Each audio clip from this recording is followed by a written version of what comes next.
perhatian yang disampaikan oleh Bapak kita. Bismillah. Assalamualaikum warahmatullahi wabarakatuh. Alhamdulillahilladzi an'ama alaina bi ni'matil imani wal islam. Asyhadu an la ilaha illallah wahdahu la syarikalah wa asyhadu anna Muhammadan abduhu wa rasuluh la nabiyya ba'da.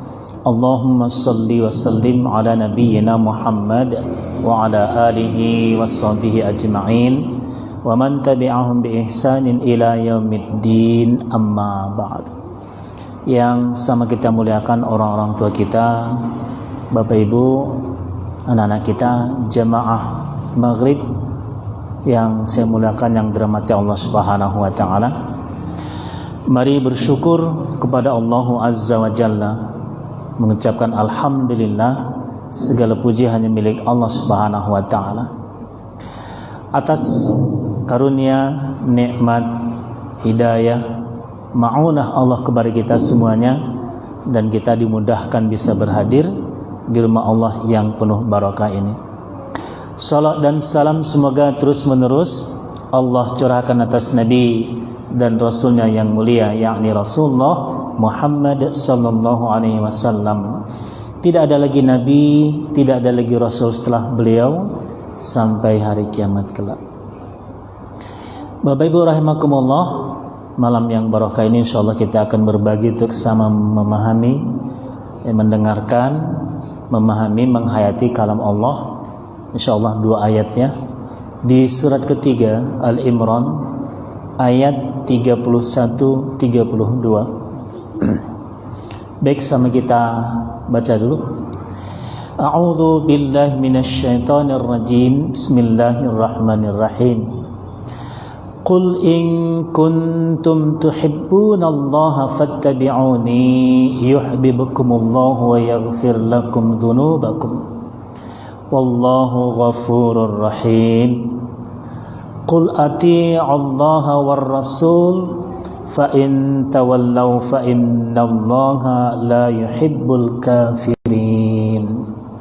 Nah, ayat 31 ya.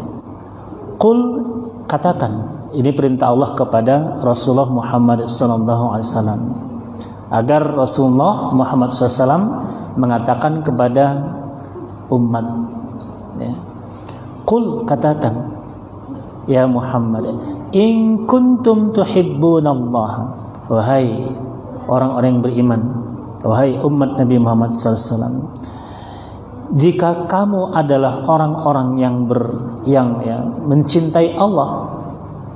Nah, cinta di sini, mencintai Allah itu dari hati. Persis ketika kita memilih, kenapa Allah sebagai Tuhan kita? Kenapa kita pilih Allah Tuhan kita? Kenapa kita pilih Allah yang kita ibadahi, yang kita yakini? Maka orang itu berislam karena hatinya. Hatinya itu setelah pemahamannya, dia mengerti tanpa dipaksa. Nah, mencintai Allah pun juga dengan kesadaran hati, karena pilihan hati. Kita beberapa lagi insyaallah kan beridul adha, kembali menyembelih hewan kurban. Kenapa kita berkurban? Kenapa kita puasa Arafah sebelumnya? Karena kita cinta kepada Allah. Sejarah ketika Nabiullah Ibrahim alaihissalam di usia ya sudah hampir 100 tahun belum punya anak ya. Dan kemudian Allah berikan anak Ismail. Dan ketika Ismail di usia as-sa'yah, Allah perintahkan melalui mimpi berturut-turut 3 kali untuk menyembelih Ismail.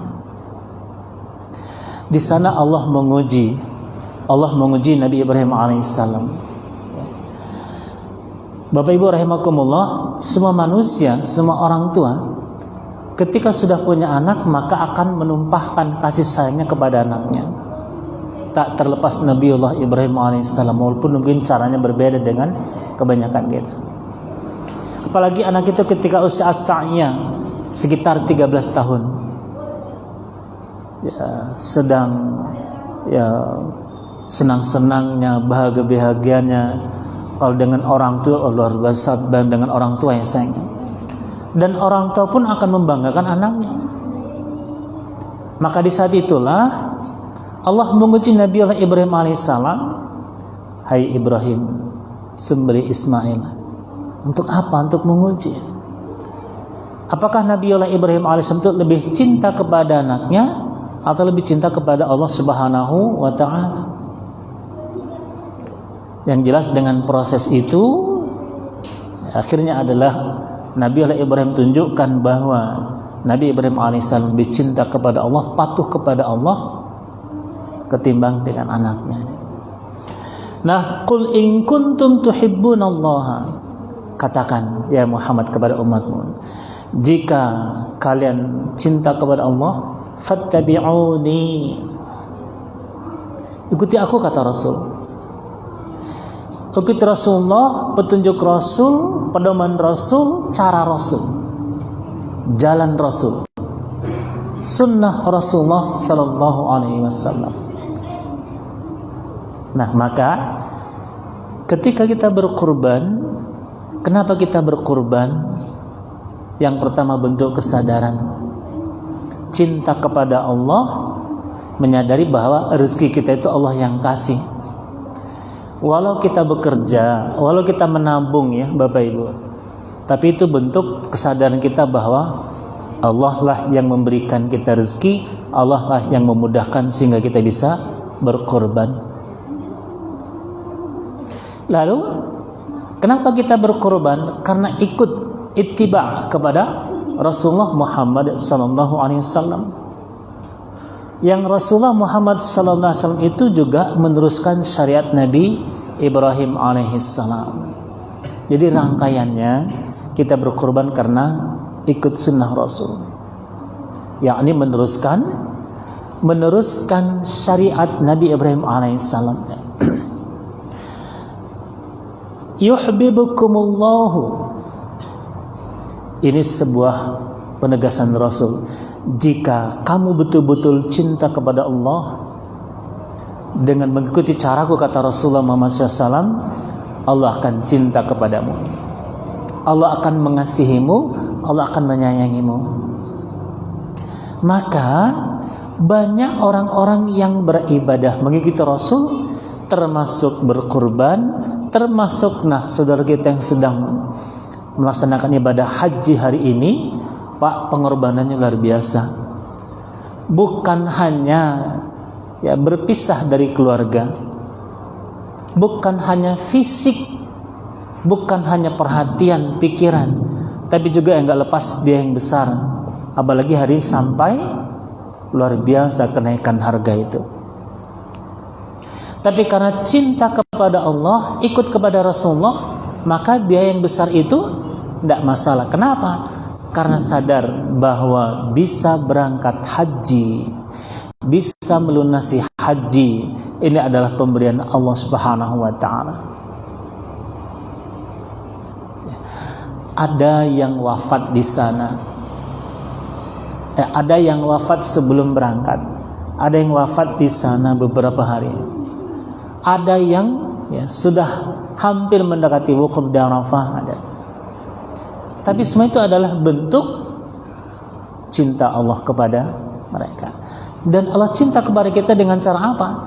Termasuk kita dimudahkan oleh Allah Subhanahu wa ta'ala. Nah itu.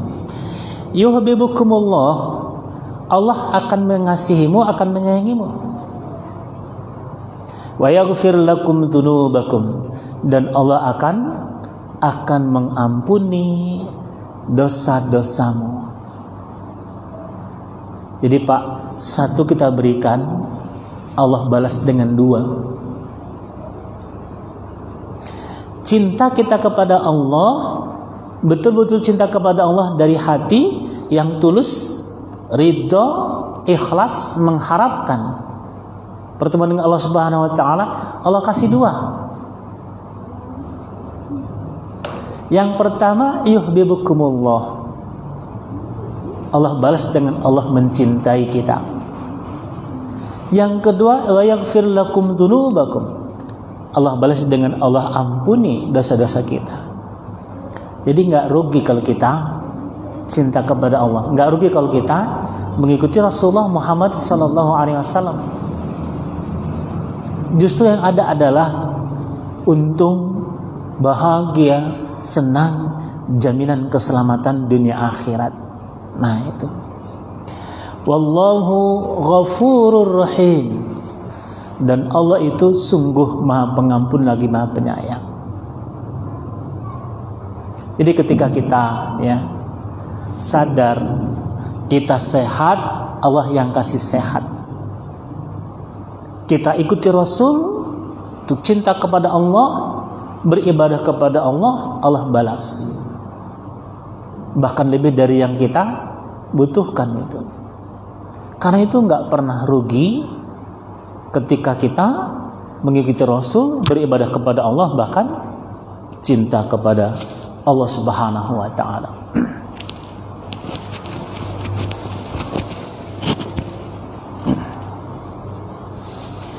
Nah, itu ayat 31. Sungguh luar biasa, ya. Luar biasa.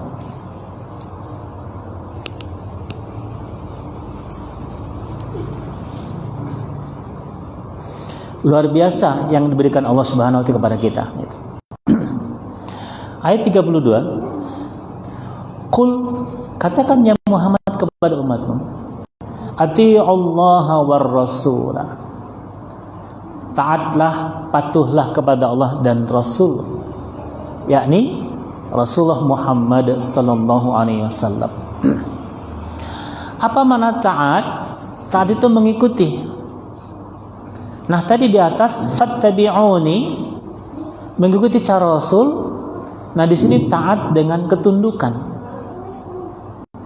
Kalau kita mengikuti Rasul dalam teknis, dalam kaifiat, dalam cara berkurban, cara beribadah, termasuk cara puasa, cara kita berzakat, berinfak, bersedekah, berbagi, bahkan cara mensyukuri nikmat Allah itu. Nah di sini lakukan itu dengan ati'ullah. Katakan ya Muhammad kepada umatmu, taatlah kepada Allah, tunduklah, patuhlah, serahkan diri kepada Allah Subhanahu wa Ta'ala.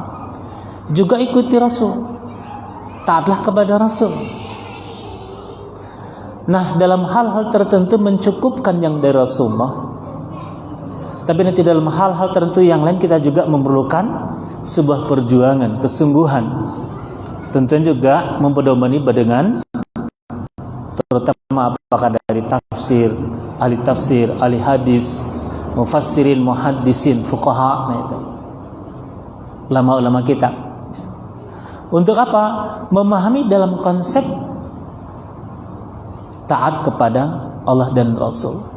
Nah, jadi untuk taat kepada Allah dan Rasul itu mutlak. Jika kita ingin selamat dunia akhirat, ya, yang tentunya ya konsep ati Allah, taat kepada Allah ini tidak dibarengi atau tidak diikuti dengan lawannya.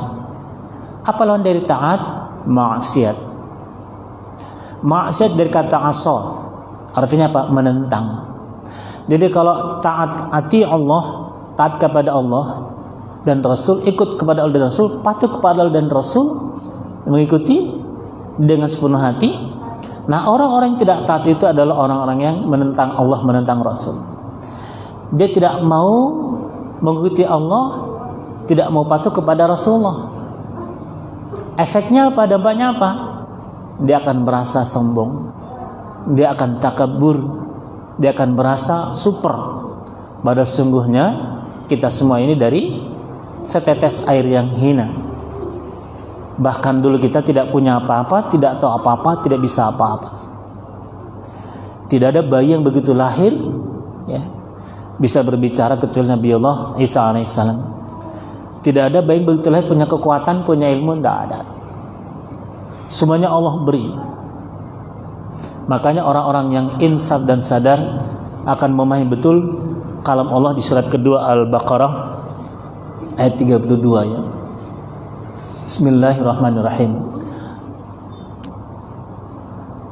Rabbana la ilma lana illa ma 'allamtana innaka antal alimul hakim.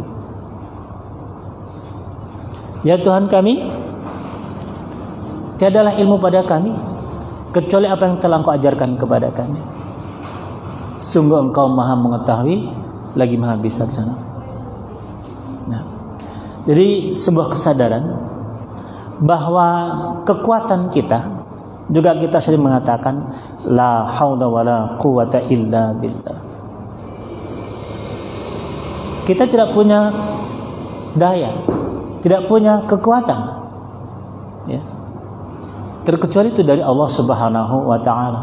Nah, karena itu, ya, malam hari ini pun ketika kita bisa hadir di sini, itu karena Allah kasih, Allah mudahkan.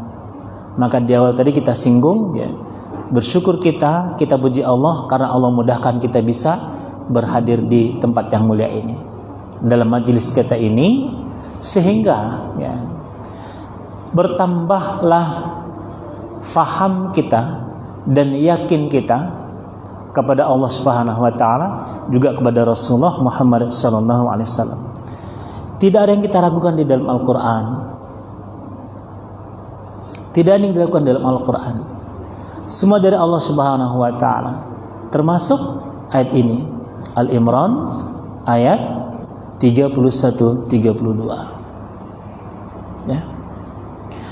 Fa in tawallau, maka jika kalian berpaling dari taat kepada Allah dan Rasul, berpaling dari cinta kepada Allah.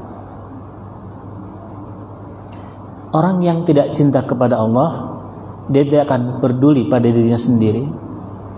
Sementara orang yang cinta kepada Allah, insya Allah adalah orang yang peduli pada dirinya sendiri.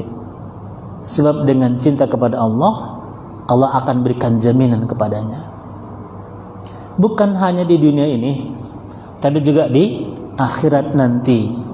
Kita semua faham bahwa akhirat nanti itu akan lebih mengerikan. Tapi bagi orang-orang yang beriman, taat kepada Allah dan Rasul, apalagi cinta kepada Allah, insya Allah akan Allah kasihi, akan Allah cintai sampai setelah kebangkitan nanti, di akhirat nanti. Bentuknya apa? Nah, banyak sekali ya.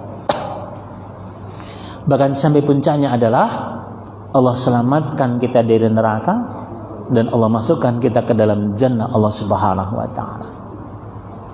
Caranya bagaimana? Ya dengan kita cinta kepada Allah, termasuk menghadiri ta'lim ini, dan juga taat kita kepada Allah dan Rasul, juga mengaji ini. Nah, kalau tidak cinta kepada Allah, kita nggak akan hadir. Mungkin lebih mementingkan, mengutamakan hal-hal yang duniawi, apakah bersantai-santai atau mungkin yang lainnya. Tapi karena kita menyadari bahwa setiap waktu yang Allah berikan kepada kita sangat berguna, apalagi diisi dengan seperti ini, dan apalagi kita akan mempertanggungjawabkan semuanya itu, maka insya Allah lebih mudah dan lebih bisa dipertanggungjawabkan di depan Allah Subhanahu wa ta'ala. Nah, maksud berpaling adalah tidak taat kepada Allah, tidak cinta kepada Allah, bahkan tidak beriman kepada Allah Subhanahu wa ta'ala. Ini bahaya besar. Fa innallaha la yuhibbul kafirin, maka sungguhnya Allah Subhanahu wa ta'ala, Allah tidak suka kepada orang-orang yang menutup diri atau kufur. Kufur kepada apa? Kufur kepada nikmat Allah. Allah berikan kesempatan hidup, Allah berikan fisik, Allah berikan akal, Allah berikan hati. Tapi tidak untuk membuat dia semakin dekat kepada Allah, malah semakin jauh atau berpaling dari Allah Subhanahu wa ta'ala.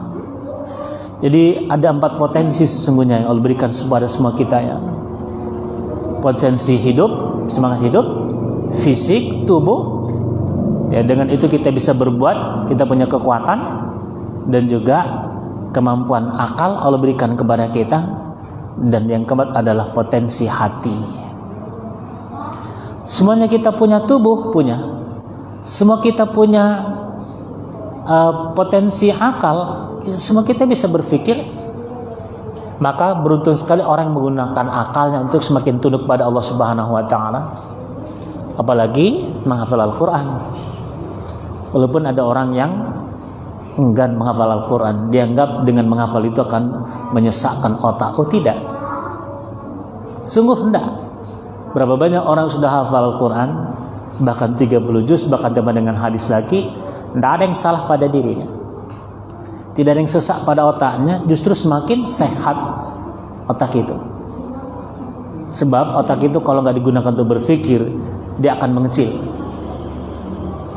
Tapi kalau digunakan untuk berpikir, digunakan untuk menghafal, digunakan untuk memikirkan ya tanda-tanda kebesaran Allah, itu justru otak kita akan fresh.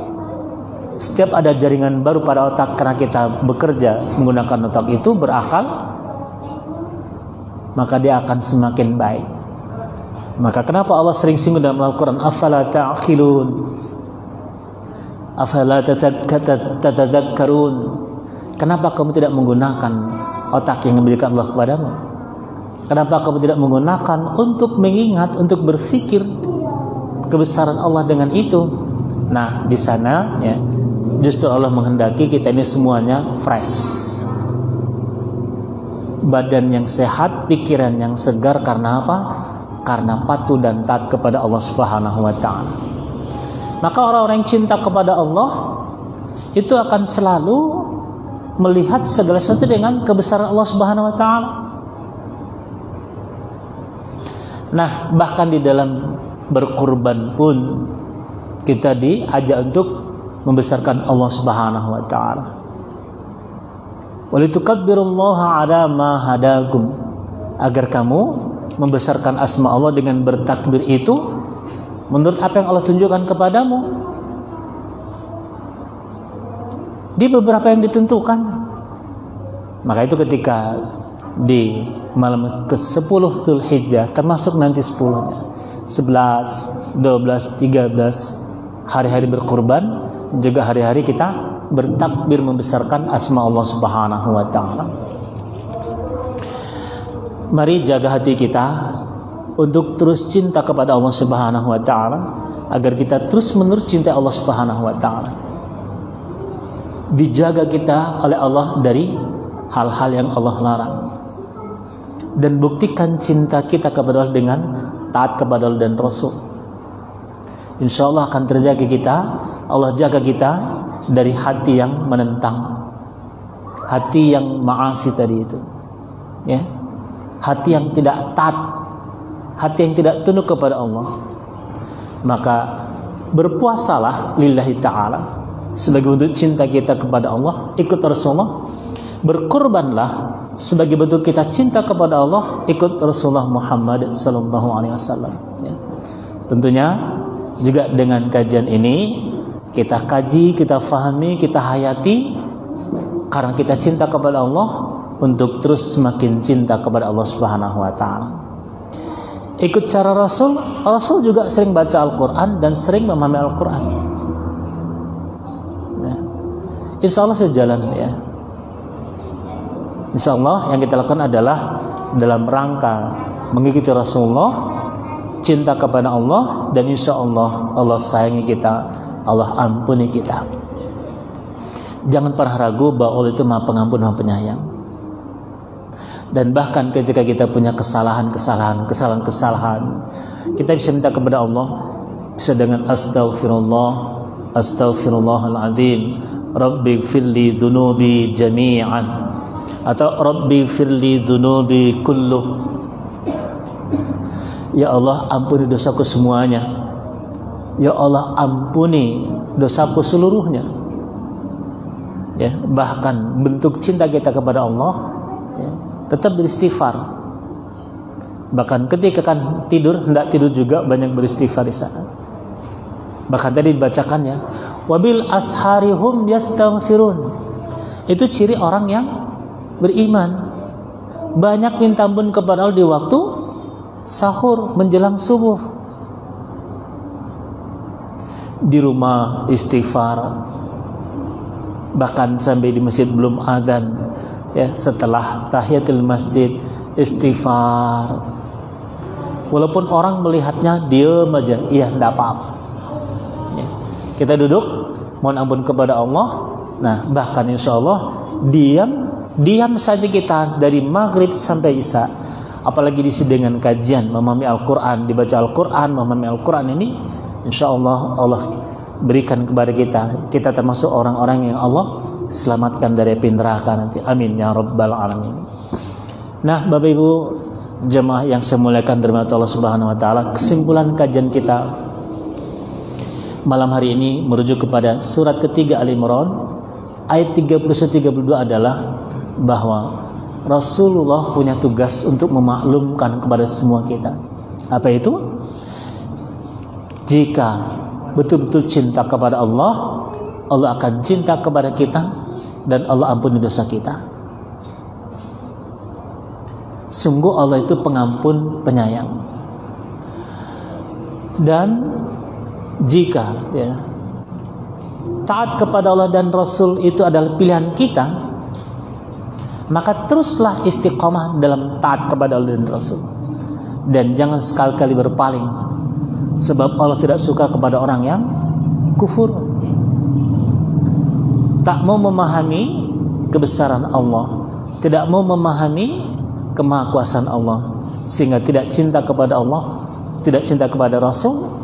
Maka orang-orang seperti itu adalah orang-orang yang tidak Allah kasihi, orang-orang yang tidak Allah pedulikan. Nah, semua kita adalah insan manusia yang tak terlepas dari dosa. Tapi janganlah menentang Allah, jangan menentang Rasul, karena menentang itu lawan dari taat. Ketaatan tidak akan pernah bergabung dengan kemaksiatan atau penentangan. Karena itu istighfar adalah solusi bagi kita ketika kita menyadari bahwa kita punya kesalahan. Yakinlah bahwa Allah juga akan mengampuni dosa kita, ya. Yakinlah bahwa Allah akan menyayangi kita. Bahkan setelah Allah mengampuni kita, Allah menyayangi kita.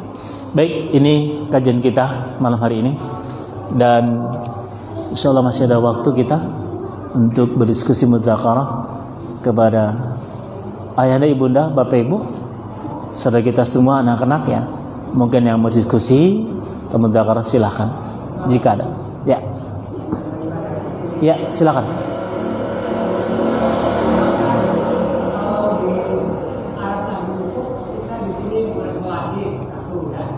Yang kedua, setelah hukum di Arafah, apakah kita masih boleh puasa? Nah, kita ya, apakah daging kurban sebelum dibagi boleh kita makan? Baik, baik.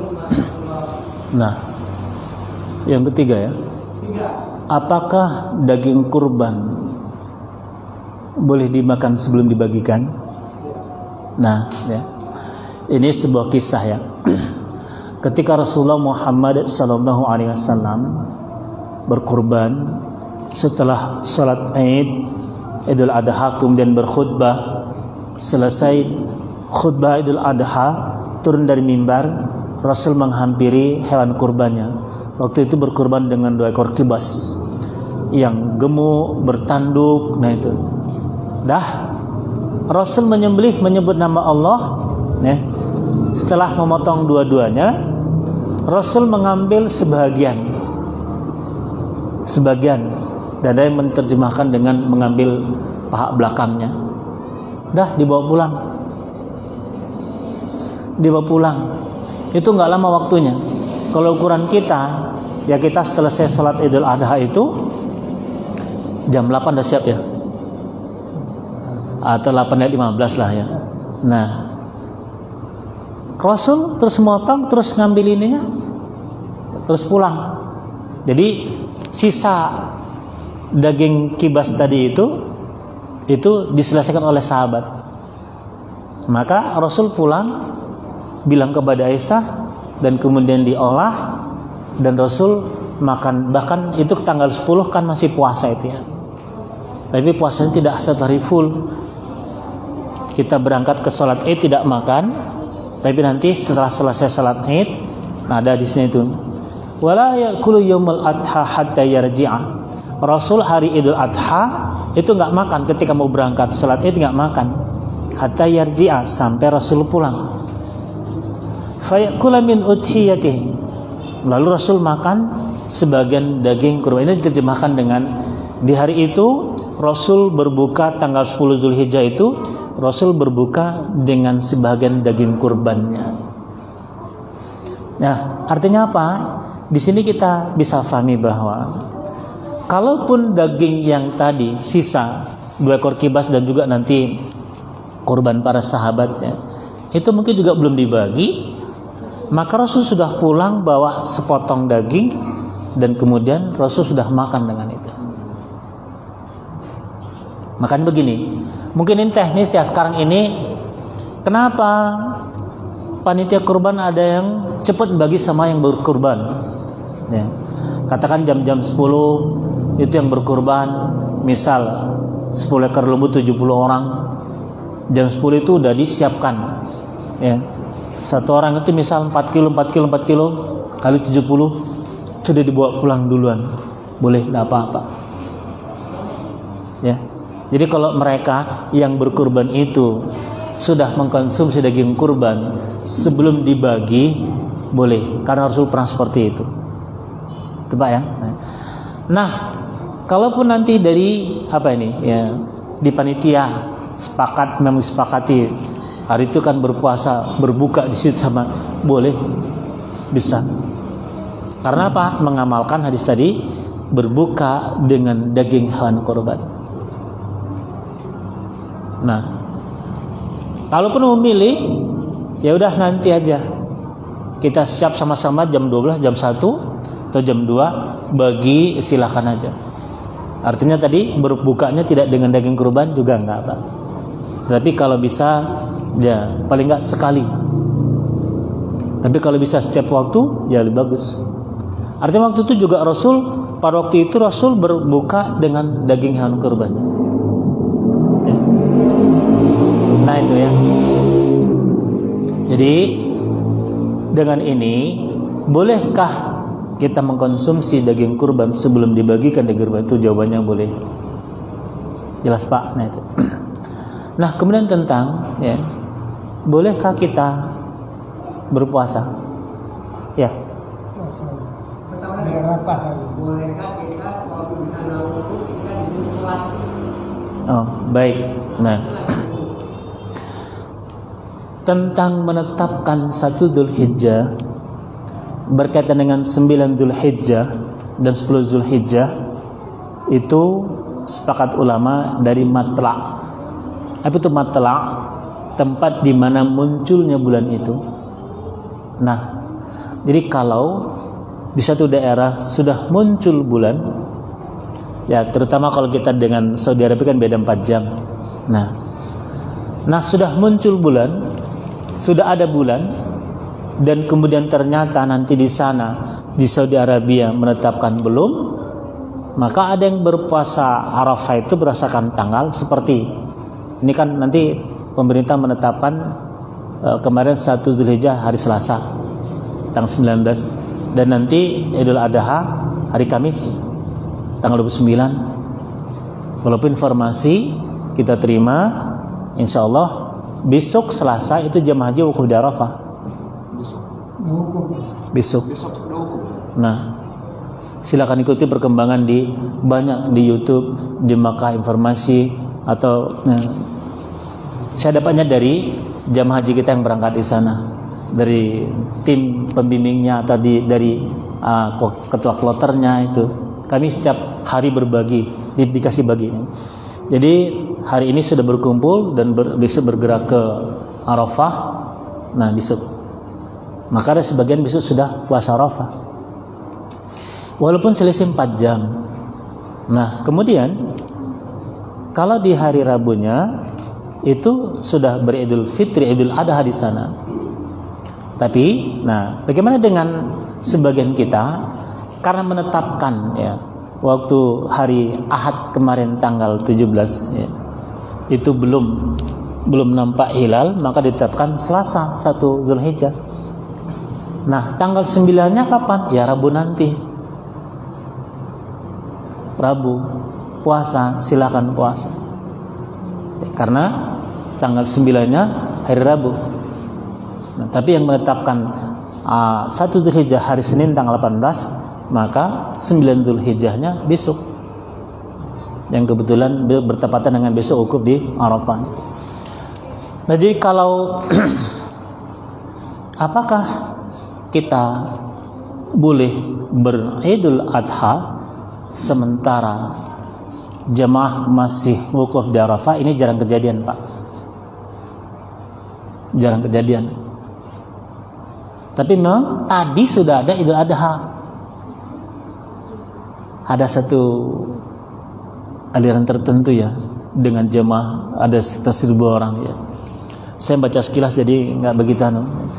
Hari ini sudah ada yang idul adha, bahkan sebelum jemaah haji wukuf di Arafah. Ini adalah karena perbedaan cara menentukan bulannya itu. Nah, jadi kalau yang terjadi justru sebelum wukuf di Arafah sudah berlebaran idul adha.